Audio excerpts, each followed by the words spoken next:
সেই বহুল আলোচিত চিন্ময় দাসের জামিন নামঞ্জুর হয়েছে। দর্শক, আপনারা জানেন যে চিন্ময় দাসকে নিয়ে বাংলাদেশ এবং ভারতে কি পরিস্থিতি তৈরি হয়েছিল। আগরতলায় বাংলাদেশ মিশনে হামলার ঘটনা পর্যন্ত ঘটেছিল। বাংলাদেশের সমস্ত মিশনগুলোকে কেন্দ্র করে ভারতে উগ্রবাদী সাম্প্রদায়িক গোষ্ঠী তারা তুমুল আন্দোলন করেছিল, আব্দুল কালাম ঘটনা ঘটিয়েছিল এবং ব্যাপক চাপ তৈরি করেছিল।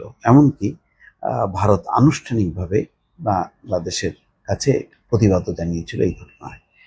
অথচ চিন্ময় কৃষ্ণ দাস বাংলাদেশের নাগরিক, বাংলাদেশের প্রচলিত আইন অনুযায়ী তার বিরুদ্ধে পদক্ষেপ নেওয়া হয়েছে। সেখানে ভারতের নাক গলানোর কথা না, কেননা চিন্ময় কৃষ্ণ দাস তিনি ভারতীয় নাগরিক নন, তিনি বাংলাদেশেরই নাগরিক। কিন্তু তারপরেও ভারত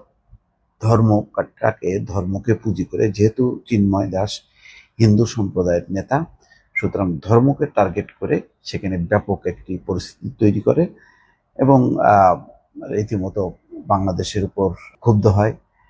শুভেন্দু চক্রবর্তী সেখানে দেখেছেন সে হুমকি দিয়েছে বাংলাদেশের পণ্য রপ্তানি বন্ধ করে দেবে। অনেক ঘটনা ঘটে গেছে গত 1 মাসে, কিন্তু তারপরও আইন আদালত কিন্তু তার অবস্থানে অটল থেকেছে। বাংলাদেশ গভর্নমেন্টও এই ঘটনায় নতি স্বীকার করেনি।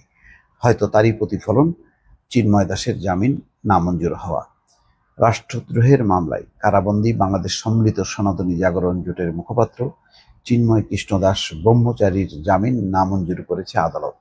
আজ বৃহস্পতিবার সকালে চট্টগ্রাম মহানগর দায়রা জজ আদালতের বিচারক মোহাম্মদ সাইফুল ইসলাম এই আদেশ দেন। চট্টগ্রাম মহানগর দায়রা জজ আদালতের সহকারী পাবলিক প্রসিকিউটর মোহাম্মদ রায়হানুল ওয়াজেদ চৌধুরী বিষয়টি দেশ রূপান্তরকে নিশ্চিত করেছেন।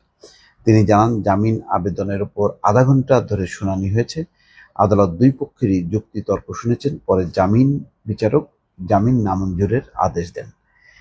এই শুনানিকে কেন্দ্র করে আদালত এলাকায় নিরাপত্তা নিশ্চিত করতে ব্যাপক ব্যবস্থা নেওয়া হয়। বিচার প্রার্থীদের আদালত প্রাঙ্গণে ঢোকার কাগজপত্র যাচাই বাছাই করা হয়। আদালতের ঢোকা এবং বেরোনোর পথে বিপুল সংখ্যক পুলিশ, বিজিবি ও সেনা সদস্য মোতায়েন করা হয়। শুনানিতে চিন্ময়ের পক্ষে ছিলেন অপূর্ব কুমার ভট্টাচার্যের নেতৃত্বে সুপ্রিম কোর্টের 11 আইনজীবীর একটি দল। 12:15টার দিকে আদালত কক্ষ থেকে বের হয়ে এই আইনজীবী নেতা বলেন, আদালতকে আমরা সাবমিশন দিয়েছি, সবকিছু শোনার পর আদালত জামিন নামঞ্জুর করেছে। আমরা এখন উচ্চ আদালতে যাব।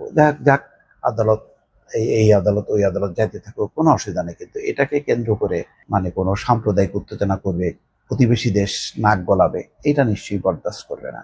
সম্ভবত প্রতিবেশী দেশের এই নাক গলানো এবং এমন একটা হুমকি তৈরি করা যাতে বাংলাদেশ সরকার ভয় পেয়ে চিন্ময় কৃষ্ণ দাসকে মুক্তি দেয়, তেমন একটি হয়তো পরিস্থিতি তারা তৈরি করেছিল। কিন্তু শেষ পর্যন্ত বাংলাদেশের আইন, আদালত, সরকার কোনো কিছু এতে নতি স্বীকার করেনি। এতেই বাংলাদেশের যে আত্মমর্যাদা, ভয় না পাওয়ার যে একটা মানসিকতা, এটা আস্তে আস্তে পরিষ্কার হচ্ছে। দর্শক, ভালো থাকবেন।